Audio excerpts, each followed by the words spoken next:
The story of the Battle of the Granicus begins in the spring of 334 BCE on the western edge of Asia Minor, when a young Macedonian king named Alexander crossed into Persian territory with an army of fewer than 50,000 men.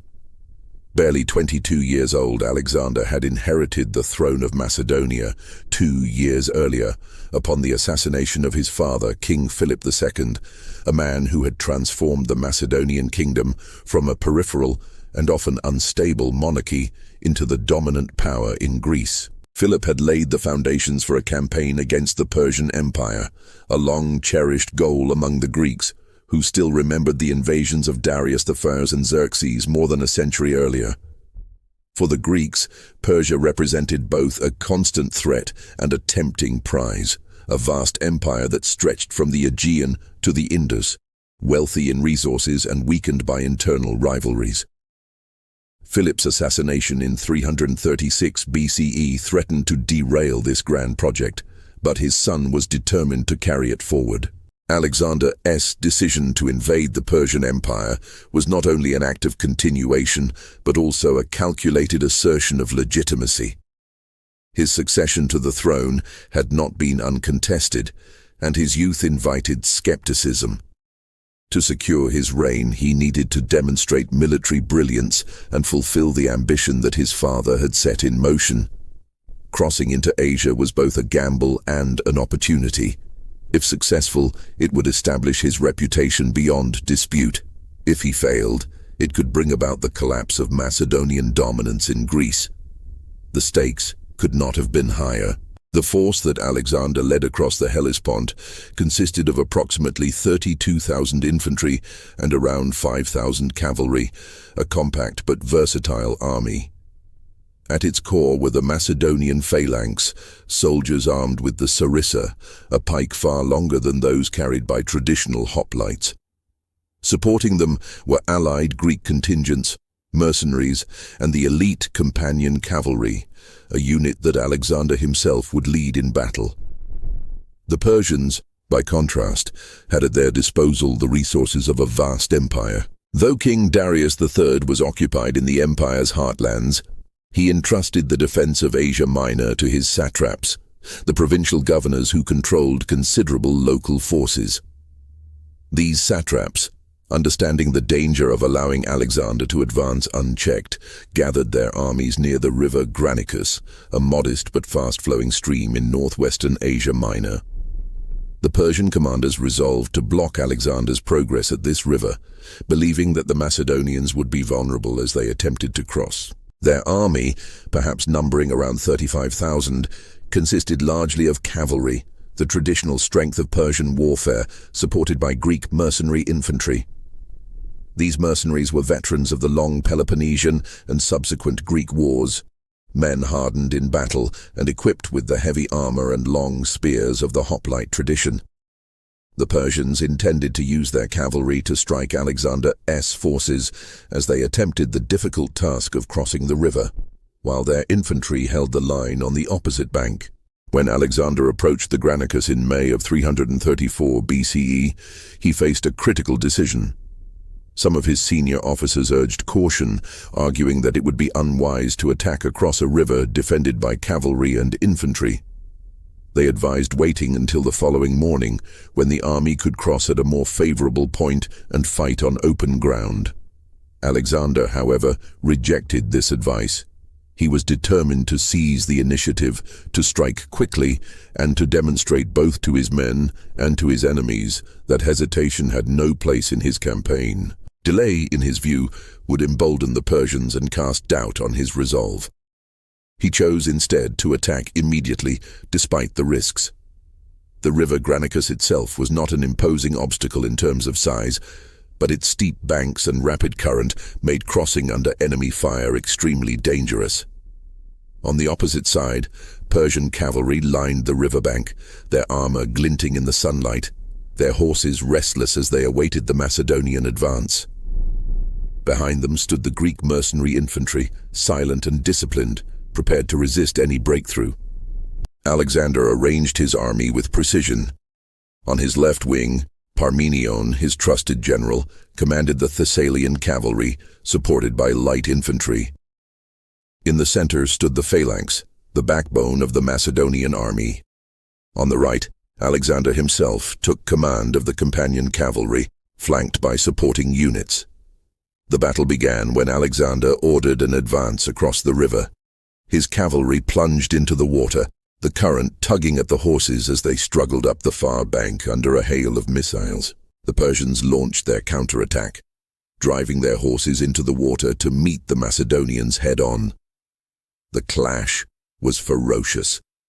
Lances splintered, horses reared, and men were thrown into the river as the two cavalry forces collided in the shallows.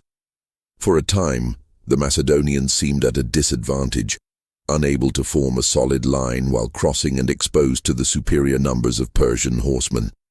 But Alexander, riding at the forefront, refused to yield. With his lance lowered, he led charge after charge, personally engaging enemy commanders. At one point, he was struck on the helmet by a Persian nobleman named Spithridates, who raised his sword to deliver a fatal blow. Alexander was saved only by the intervention of Clytus the Black, one of his loyal officers, who severed Spithridates' arm before it could strike. This narrow escape would become one of the most famous episodes of the battle, underscoring both the personal risk Alexander faced and the loyalty of those who fought beside him. Gradually, the tide of the battle shifted. The Macedonian cavalry, despite the treacherous crossing, began to gain a foothold on the far bank. Their discipline, training, and leadership enabled them to withstand the Persian assault. Once Alexander and his companions established a firm presence on the enemy side, the phalanx advanced across the river, its long sarissas forming an impenetrable wall. The Persian cavalry, pressed by the advancing infantry and harassed by relentless cavalry charges, began to give ground. The cohesion of their line broke, and one by one, their commanders fell. Without their leaders, the Persian cavalry lost heart and retreated from the field. The Greek mercenaries who remained on the Persian side now found themselves isolated. These men, experienced and heavily armed, formed a solid line and resisted fiercely.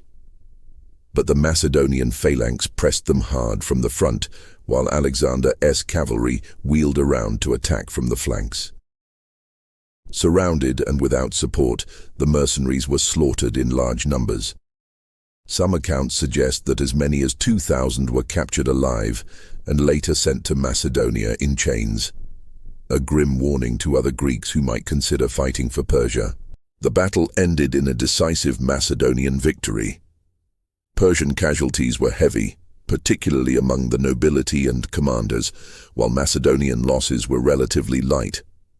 Alexander had achieved more than a tactical success. He had demonstrated the superiority of his leadership and the resilience of his army in the face of daunting circumstances. The victory at the Granicus opened the way for his advance into Asia Minor, securing his foothold in Persian territory and encouraging many of the Greek cities along the coast to defect from Persian control. The aftermath of the battle also revealed Alexander's approach to both war and politics.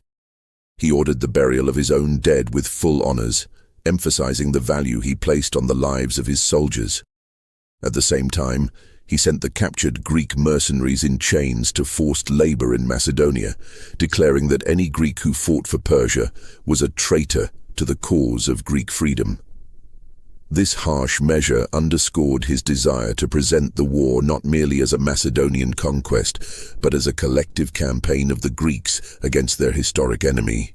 Strategically, the victory at the Granicus was only the beginning of Alexander's campaign, but it set the tone for what was to come.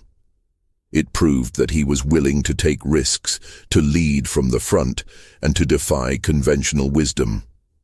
It also revealed the vulnerabilities of the Persian defense.